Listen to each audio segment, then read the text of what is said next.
നമസ്കാരം. രേഖാചിത്രം, നമ്മുടെ ആസിഫിക്ക നായകനായ നശ്വര രാജൻ നായികയായ രേഖാചിത്രം കണ്ടുവന്നു. പടം റിലീസ് തൊട്ട് നല്ല പോസിറ്റീവ് റിവ്യൂ അങ്ങോട്ട് കുത്തി നിറഞ്ഞിട്ടുള്ള ഒരു പടം തന്നെയാണ് രേഖാചിത്രം. ഇതിനു മുമ്പ് ഒരു ഐഡന്റിറ്റി പറഞ്ഞൊരു പടം വന്നു. അതിനുശേഷം ഒരു രേഖാചിത്രം പറഞ്ഞപ്പോൾ നമ്മൾ വിചാരിച്ചു ഇതെന്തോ സ്കെച്ച് മാർക്കിന്റെ പരിപാടി, ഒരു രേഖാചിത്ര വിദഗ്ധനെ കൊണ്ടുവന്ന് വരപ്പിച്ച ഒരു കേസന്വേഷണം. അതൊന്നുമല്ല. നമ്മുടെ ഐഡന്റിറ്റി അങ്ങനെയായിരുന്നു. പക്ഷെ ഈ രേഖാചിത്രം അതുപോലെയാണ് എന്നാണ് എല്ലാം വിചാരിച്ചത്. പക്ഷെ ഇത് അങ്ങനത്തെ ഒരു ഇതല്ല. ഈ ഒരു പടം കണ്ട് ഇറങ്ങുമ്പോഴാണ് ഈ രേഖ എന്താണ്, ഈ ചിത്രം എന്താണ്, ഈ രേഖാചിത്രം എന്താണെന്നുള്ളത് നമുക്ക് കറക്റ്റായിട്ട് അത് മനസ്സിലാവുള്ളൂ. ആസിഫ് അലി കുറച്ച് കാലങ്ങളായി അല്ലെങ്കിൽ കുറച്ച് വർഷങ്ങളായിട്ട് പോലീസ് വേഷം ചെയ്യുന്നതും ആ പോലീസ് വേഷത്തിലൂടെ അവർ കൈകാര്യം ചെയ്യുന്ന ആ സ്ക്രിപ്റ്റ് സെലക്ഷനാണ് ഇപ്പോ ഈ രേഖാചിത്രം വരെ എത്തി നിൽക്കുന്ന ആസിഫയുടെ കരിയറിലെ പീക്ക് ലെവൽ എന്ന് പറയുന്നത്. അത്രയും ഒരു എന്താ പറയാ, പോലീസിനെ മാനറിസം, ആ ചെറിയ ചെറിയ ഒരു ഇമോഷൻസ് ആയിക്കോട്ടെ, അല്ലെങ്കിൽ ആ ഒരു കേസ് തെളിയിക്കാനുള്ള ക്യൂരിയോസിറ്റി, അല്ലെങ്കിൽ കണ്ടുപിടിക്കുന്ന സമയത്തുള്ള ഒരു എക്സ്പ്രഷൻ, കാര്യങ്ങളെല്ലാം പുള്ളിന്റെ മുഖത്ത് അത്രയും ആ ഒരു ഇതിലാണ് നമുക്കത് ഫീൽ ചെയ്തുകൊണ്ടിരിക്കുന്നത്. അതുകൊണ്ട് ആസിഫ് അലി പോലീസ് കഥാപാത്രമായിട്ട് അഭിനയിക്കുമ്പോൾ അതിൽ എന്തെങ്കിലും ഉണ്ടാവും എന്ന് നമുക്ക് ഉള്ളിൽ തോന്നത്തക്ക ലെവലിലുള്ള ഒരു പെർഫോമൻസും അല്ലെങ്കിൽ ഒരു സ്ക്രിപ്റ്റ് സെലക്ഷനുമാണ് ഇപ്പോൾ ആസിഫ് അലി നടത്തിക്കൊണ്ടിരിക്കുന്നത്. കാരണം കൂമൻ തൊട്ട് നമുക്ക് എടുത്ത് നോക്കിയാൽ തന്നെ അറിയാൻ പറ്റും. അതിനുശേഷം വന്ന പടം, പിന്നെ കിഷ്കിന്ദ കണ്ടോ ആയിക്കോട്ടെ, തലവനായിക്കോട്ടെ, ഇപ്പൊ ഈ പറഞ്ഞ പടം ആയിക്കോട്ടെ, എല്ലാം ആ ഒരു ഇത് തന്നെയാണ്. നമുക്ക് ആ ഒരു ട്രെയിലറിൽ തന്നെ മനസ്സിലാവുന്നുണ്ട് ഇതൊരു ഇൻവെസ്റ്റിഗേഷൻ ത്രില്ലറാണെന്നുള്ളത്. ആ ഇൻവെസ്റ്റിഗേഷൻ ത്രില്ലർ അത് പോയിരിക്കുന്ന രീതി, അവരുണ്ടാക്കിയെടുത്ത ഒരു ഫിക്ഷൻ, ഇതെല്ലാം നമ്മുടെ ഉള്ളിലോട്ട് ആഴത്തിലോട്ട് ഇറങ്ങി അവിടെ പതിപ്പിച്ച് വെക്കുന്ന തരത്തിലാണ് ഈ ഒരു പടത്തിന്റെ മേക്കിംഗ് അല്ലെങ്കിൽ ഒരു പടം കൊണ്ടുപോയിരിക്കുന്നത്. കാരണം ഞാൻ എല്ലാ ഇതിലും പറയാറുണ്ട്, അയ്യോ ഈ പടം തീർന്നു പോയല്ലോ എന്ന് നമുക്ക് പേഴ്സണലായിട്ട് നമുക്ക് തോന്നുമല്ലോ. ആ തോന്നലാണ് ഈ പടത്തിന്റെ വിജയം. ആ ഒരു തോന്നലില് 100-ൽ 110% വിജയം കണ്ടിട്ടുണ്ട്. ഇതിന് എടുത്തു പറയത്തക്കത് ഈ പടത്തിന്റെ മെയിനായിട്ടുള്ള ഈ മെയിൻ നെടും തൂണെന്ന് പറയുന്നുണ്ടല്ലോ, ഇതിന്റെ സംവിധായകൻ ജോഫിൻ ടി ചാക്കോ. പുള്ളിനെ നമിച്ചു ഈ ഒരു പടത്തിന്റെ ആ ഒരു മേക്കിംഗ്, അല്ലെങ്കിൽ പടത്തിന്റെ പുള്ളിന് സ്ക്രിപ്റ്റ് റൈറ്റർ എല്ലാം പുള്ളി തന്നെയാണ്. പുള്ളിന്റെ ആ ഒരു മേക്കിംഗ് ഉണ്ടല്ലോ, ഇത് കൊണ്ടുപോയ രീതി എന്ന് വെച്ചാൽ ഇപ്പോഴത്തെ കാലഘട്ടവും ഇതിന് 1985 കാലഘട്ടത്തിൽ നടന്ന ഒരു കൊലപാതകമായിട്ട് സംബന്ധിച്ച് 2024 ഈ ഒരു അസ്ഥികൂടം കിട്ടുന്നതും പിന്നെ ഉണ്ടാകുന്ന ഓരോ സംഭവ വികാസങ്ങളുമാണ് ഈ ഒരു പടത്തിന്റെ അത് എങ്ങനെയാണ്, ഏതിലൂടെ നമുക്ക് അവസാനം വരെ നമുക്കൊരു തരത്തിലുള്ള ഒരു ഇതും കിട്ടാൻ പോകുന്നില്ല.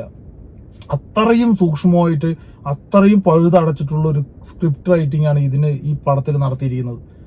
പിന്നെ ആസിഫ് അലിന്റെ അഭിനയം കൂടി ആയപ്പോൾ പിന്നെ നമ്മളുടെ ഉള്ളിലോട്ട് ഒരാളായി അവിടെ കഥാപാത്രം. കാരണം ആസിഫ് അലിന്റെ കുറെ പണ്ടത്തെ പടങ്ങളൊക്കെ വെച്ച് നോക്കുമ്പോൾ അത്രയും മെച്യൂർ ആയിട്ടുള്ള എന്താ പറയാ, ഒരു അഭിനയവും ആ ഒരു രീതിയാണ് ഇപ്പോൾ ആസിഫ് അലി നടത്തിക്കൊണ്ടിരിക്കുന്നത്. പിന്നെ ഈ പടത്തില് മനോജ് ജയൻ, നശ്വര രാജൻ, കൂടെയുള്ള കുറെ പോലീസ് കോൺസ്റ്റബിളായിട്ടും പോലീസ് ഉദ്യോഗസ്ഥരൊക്കെ ആയിട്ട് വന്ന കുറെ പേര്, പിന്നെ ജഗദീഷ് ഉണ്ട്. ഇതിലൊക്കെ കുറച്ച് ആൾക്കാരുണ്ട്. നമ്മൾ ഒക്കെ ചെയ്ത് വന്ന കുറെ പേര്. അത് ഞാനിപ്പോ സ്പോയിൽ ചെയ്യാൻ ഉദ്ദേശിക്കില്ല. നിങ്ങളെല്ലാവരും പടം കണ്ടിട്ടത് മനസ്സിലാക്കിയാൽ മതി. ഇതിൽ ഏറ്റവും റിസ്ക് ആയിട്ടുള്ളത് കാരണം വെച്ചാൽ അവർ ഇന്റർവ്യൂവിൽ വരെ ഇരുന്ന് പറയുന്നതാണ്, 1985 കാലഘട്ടം നമ്മൾ ചിത്രീകരിക്കുന്ന രീതി, ഇപ്പോഴത്തുള്ള ആൾക്കാരുടെ യങ്ങസ്റ്റ് ഏജ്, പിന്നെ അവിടെ ഉണ്ടാവുന്ന സിനിമാ ലൊക്കേഷൻ, അവിടുത്തെ ജൂനിയർ ആർട്ടിസ്റ്റ്, അവർക്കുള്ള എന്താ പറയാ, അവരുടെ ആർട്ട് വിഭാഗം, അവർക്ക് ഡ്രസ്സ് മാറാനുള്ള ഒരു സ്ഥലം, എന്തിനു വരെ കഴിക്കണ ഭക്ഷണത്തിന്റെ പാത്രത്തിൽ പോലും അവർ പെർഫെക്ഷൻ കൊണ്ടുവന്നിട്ടുണ്ടെങ്കിൽ ഈ ഒരു സിനിമ എടുത്ത ആ ഒരു സംവിധായകൻ സിനിമാ പ്രാന്തം തന്നെയാണ്. സിനിമയ്ക്ക് വേണ്ടി ജീവിതം മാറ്റിവെച്ചവൻ തന്നെയാണ്.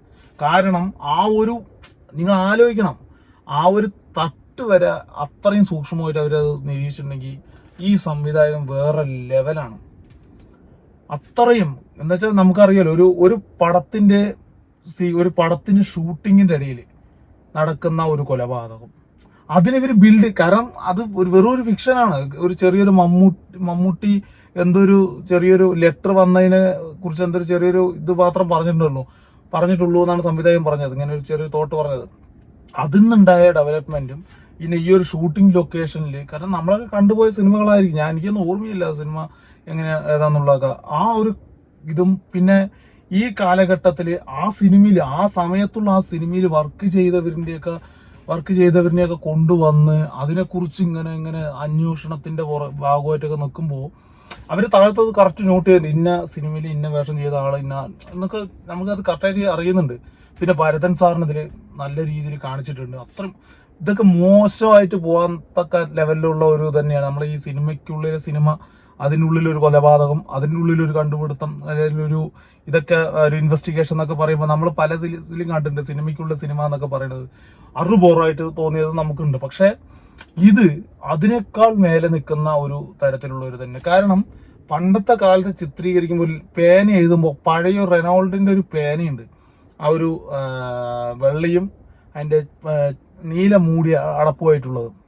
അതിൽ വരെ അവര് കറക്റ്റ് ഒരു വിട്ടുവീഴ്ചയും ചെയ്തിട്ടില്ല. എല്ലാം പക്ക. അതാണ് ഈ ഒരു പടത്തിന്റെ ഒഴുക്ക്. പടം തുടങ്ങി കുറച്ച് ഒരു പാട്ട്, ഒരു സസ്പെൻഷനിലിരിക്കുന്ന ഒരു പോലീസ് ഓഫീസർ, ആ സസ്പെൻഷനിലിരിക്കുന്ന വെറുതെ ഒന്നുമില്ല, മറ്റേ റമ്മി കളിച്ചിട്ട് സസ്പെൻഷനിലിരിക്കുന്ന ഒരു പോലീസ് ഓഫീസർ പുള്ളിക്കാരനെ വേറൊരു സ്ഥലത്തോട്ട് ഈ പറയണ്ടല്ലോ ട്രെയിലറിൽ മലക്കപ്പാറ സ്റ്റേഷനിലോട്ട് പുള്ളിക്കാരനെ പോസ്റ്റിൽ ഇടുന്നതും, പിന്നെ അവിടെ നിന്ന് ഒരു കോള് വന്നിട്ട് അവിടെ നിന്ന് ഇങ്ങനെ തുടങ്ങുന്നതാണ് കഥ. ഒരാള് സൂയിസൈഡ് ചെയ്തു, ആ സൂയിസൈഡ് ചെയ്ത പോയിന്റിൽ ഇങ്ങനെ ഒരു സംഭവം ഉണ്ട്, അങ്ങനെ എങ്ങനെയെന്നൊക്കെ പറഞ്ഞ് പിന്നെ അവിടെ നിന്ന് അങ്ങനെ ബിൽഡ് ചെയ്ത് കൊണ്ടുപോയി പടം വേറെ എവിടെയോ കൊണ്ടെത്തിച്ചു. അതാണ് പറഞ്ഞത്, ഇതിന്റെ ആ സിനിമ പ്രാന്തൻ സിനിമ എടുത്ത എങ്ങനെയുണ്ടാവും അതാണ് ഈ സിനിമയിൽ നമുക്ക് കാണാൻ പറ്റിയത്. പിന്നെ മുജീബ് മജീദ് എന്ന് പറഞ്ഞ മ്യൂസിക് ഡയറക്ടറിന്റെ ആ കലാവിരുത്, എന്റെ പൊന്നെ, നമ്മളാ നെഞ്ചിടിപ്പ് കൂട്ടുന്ന തരത്തിലുള്ള ഒരു മ്യൂസിക്കും കാര്യങ്ങളെല്ലാം ഇതിൽ ചെയ്തു വെച്ചിരിക്കുന്നത്. പിന്നെ എഡിറ്റിങ്, പിന്നെ ഇതിൽ സിനിമോട്ടോഗ്രാഫി, എല്ലാം മികച്ച ഒന്ന്. കാരണം നമുക്കറിയാം ഒരു കൊലപാതകം, ഒരു ഇൻവെസ്റ്റിഗേഷൻ ത്രില്ലർ, അതില് ഒരു കൊലപാതകം നടക്കുന്നു. ആ കൊലപാതകം നടന്നിട്ട് ഈ ഒരു പറഞ്ഞ പർട്ടിക്കുലർ ആളിലോട്ട് എത്തുന്നു. അയാളുടെ വായിൽ നിന്ന് സത്യം പറയിപ്പിക്കുന്നു. ഒരു ഫ്ലാഷ് ബാക്ക് സ്റ്റോറി, ഇതാണ് നമ്മൾ കണ്ടുവരുന്നത്. പക്ഷെ ആ ഒരു ഫ്ലാഷ് ബാക്ക് സ്റ്റോറി, ആ സ്റ്റോറിക്ക് ഒരു ബേസിലാന്നുണ്ടെങ്കിൽ എന്താവും, മൊത്തത്തിൽ ചീറ്റി പോവും. പക്ഷെ ഈ പറയുന്ന ആ ഒരു കഥയ്ക്കും ഈ പറയുന്ന കൊലപാതകത്തിനും ഉണ്ടാകുന്ന ഒരു ലൈഫ്, അത് ക്ലൈമാക്സ് വരെ അത് നമ്മളെ അങ്ങനെ പീക്ക് ലെവലിൽ കൊണ്ട് നിർത്തണമെന്നുണ്ടെങ്കിൽ ഇതൊരു ഡയറക്ടർ ബ്രില്യൻസ് തന്നെയാണ്. കിഷ്കിന്ധ കണ്ട നമുക്കറിയായിരുന്നു പടം ഏത് ലെവലിലാണ് കൊണ്ടുപോയെന്നുള്ളത്. ഇതും അതിന്റെ മേലെ ലെവലിൽ നിന്നാണ് ഈ പടം ഇങ്ങനെ കൊണ്ടുപോകുന്നത്. ഒരു ഇൻവെസ്റ്റിഗേഷൻ, ഇതാവണം സിനിമ. അല്ലാതെ ചുമ്മാ കുറെ എന്താ പറയാ വാരിക്കോരി കോടികൾ മുടക്കി പടം കൊടുക്കുന്നതല്ല സിനിമ. ഇതാണ് സിനിമ. ഒരു സിനിമയുടെ ബേസ് എന്ന് പറയുന്നത് കഥയാണ്. ഈ കഥയിൽ കിട്ടുന്ന ആ ഒരു പവർ ഉണ്ടല്ലോ സ്ക്രീൻ പ്ലേയിലൊക്കെ, ആ ഒരു പവറിലാണ് ഈ ഒരു പടങ്ങളെ പോകുന്നത്. അല്ലാതെ ചുമ്മാ ഈ റിവ്യൂവിന് മറ്റേ കുറ്റം പറഞ്ഞിട്ടൊന്നും കാര്യമില്ല. ഇതാവണം പടം, ഇതാവണം ഡയറക്ഷൻ, ഇതാവണം മ്യൂസിക്, ഇതാവണമല്ല. ചിലപ്പോൾ ഇതിനേക്കാൾ നല്ല പടം നാളെ ഒരു ദിവസം വന്ന് ഞാൻ അതിന് നല്ലത് പറയും. കാരണം നല്ലതിനെ നല്ലത് തന്നെ പറയണം. അല്ലാതെ ഒരു പടം മോശമാണെങ്കിൽ അത് റിവ്യൂ കൊണ്ടാണെന്നൊന്നും പറയുന്നതിലും ഞാൻ വിശ്വസിക്കുന്നില്ല. അതിന് ഉദാഹരണങ്ങൾ നമ്മൾ കുറച്ച് പടങ്ങളെല്ലാം നമ്മൾ മുൻപ് കണ്ടതുമാണ്. റിവ്യൂ കൊണ്ട് എത്ര പടങ്ങൾ ഹിറ്റായി എത്ര പടങ്ങൾ ഫ്ലോപ്പായി എന്നുള്ളതല്ല. അപ്പൊ അതുകൊണ്ട് അതിലൊന്നും കാര്യമില്ല. കഥ, ഡയറക്ടർ, അതെല്ലാം പക്കയാണെന്നുണ്ടെങ്കിൽ ഏത് ലെവലിലോട്ടും പടം പോവും. അതാണ് നമുക്കിത് എന്താ പറയാ, ആ സംവിധായകനെ ഞാൻ കഴിഞ്ഞ ഒരു ഇതിലാണ് ഞാൻ കണ്ടത്. ഒരു പടത്തിന്റെ ഇതിന്റെ പ്രൊമോഷനൊക്കെ ചെറിയ ഇതിൽ കണ്ടത്. ആദ്യത്തെ സംരംഭമോ അങ്ങനെ എന്തോ, രണ്ടാം സംരംഭമാണെന്ന് എന്തോ തോന്നുന്നുണ്ട്. പക്ഷെ ആ വേറെ ലെവലിൽ പണി വെച്ചിട്ടുണ്ട് ഈ പടത്തിന്. എന്തായാലും മസ്റ്റ് തിയേറ്റർ വാച്ചാണ്. നിങ്ങൾ എന്തായാലും തിയേറ്ററിൽ തന്നെ പോയി കാണണം. കാരണം അനശ്വര രാജന്റെയൊക്കെ അഭിനയം, അത് പിന്നെ പറയണ്ടല്ലോ, പുള്ളിക്കാരന്റെ ടെറിട്ടറി അത് വേറെ ലെവൽ തന്നെയാണ്. പിന്നെ ഇതിൽ കുറെ സർപ്രൈസുകൾ വരുന്നുണ്ട്. അത് ആസിഫിൽ തന്നെ പറയാം, അത് ആണോ ഇനിയിപ്പോ ഗസ്റ്റ് ആണോ അതാണെന്നൊക്കെ നിങ്ങൾ കണ്ടറിയുന്നുള്ളൂ. എല്ലാ സർപ്രൈസ് വരുന്നുണ്ട്. അതെല്ലാം നല്ല രീതിക്ക് തന്നെ അവർ ചെയ്തും വെച്ചിട്ടും അത് ബോറാക്കാതെ. കാരണം നമ്മളെ ആ കഥയിലോട്ട് ഇൻവോൾവ് ചെയ്യിപ്പിക്കുകയാണ് എല്ലാം. ജഗദീഷ് കുമാർ, കമല്, അങ്ങനെ കുറെ പേര് ഇതിനകത്ത് ഇങ്ങനെ വന്നു പോകുന്നുണ്ട്. എല്ലാം നല്ല, എല്ലാം ഈ ഒരു പടത്തിന് ആവശ്യമാണത്.